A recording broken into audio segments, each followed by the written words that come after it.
നമ്മളെല്ലാ മാസവും വന്ന് പ്രാർത്ഥിക്കാറുള്ള ഒരു അമ്പലാട്ടത് ആവണങ്ങാട് അമ്പലം പെരിങ്ങോട്ടുകാരിയാണ്. ഇപ്രാവശ്യം നമ്മുടെ പിള്ളേർ ചുറ്റും മൂന്നുണ്ട് നമ്മുടെ ഒപ്പം. അപ്പം ഇവിടെ വന്ന് പ്രാർത്ഥിച്ചതിന് ശേഷം നമ്മളവിടെ കുറച്ചേരം സ്പെൻഡ് ചെയ്തു. എന്ന് വന്നാലും നല്ല തിരക്കാട്ട്, ഇവിടെ അത്രയ്ക്കധികം ആളുകൾ വരാറുണ്ട്. അന്നദാനമൊക്കെ ഉണ്ട് ഉച്ചയ്ക്ക്. നമ്മൾ അന്നദാനത്തിന് നിന്നില്ല, നമ്മൾ കുറച്ചേരം അവിടെ ഇരുന്ന് കഴിഞ്ഞപ്പോൾ പോന്നു. ഞങ്ങൾ എപ്പോഴും തിരിച്ചു വരാറുള്ളത് ഈ പുള്ള് വഴി കൂടിയാട്ടാ, കാരണം ഇവിടെ വരുമ്പോൾ ഒരു ചായക്കടയുണ്ട്. ഈ കാണുന്നതാടാ നമ്മുടെ മഞ്ജു വാര്യരുടെ വീട്.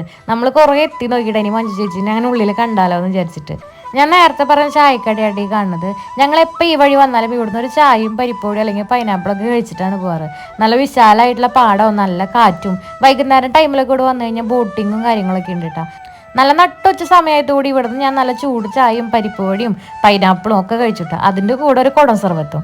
അങ്ങനെ കുടം സർവത്തൊക്കെ കുടിച്ച് നമ്മൾ തിരിച്ച് വരുന്നത് മനക്കോടി വഴിയാണ് വന്നത്. അവിടെ അപ്പൂസിൻ്റെ വീട്ടിൽ പോയി. അവിടെ കുറേ നായ്ക്കളുണ്ട് കേട്ടോ. അപ്പോൾ പാച്ചുവിന് നായകളെ ഭയങ്കര ഇഷ്ടമാണ്. അവനെ കാണിക്കാൻ വേണ്ടി നിർത്തിയതാണ്. ഹസ്കീനെ കണ്ടപ്പോൾ ഞങ്ങൾ കുറച്ചേരൊക്കെ അവിടെ നോക്കിയിരുന്നു കേട്ടോ. അത് കഴിഞ്ഞ് നമ്മൾ തിരിച്ച് നമ്മുടെ വീട്ടിലേക്ക് എത്തി.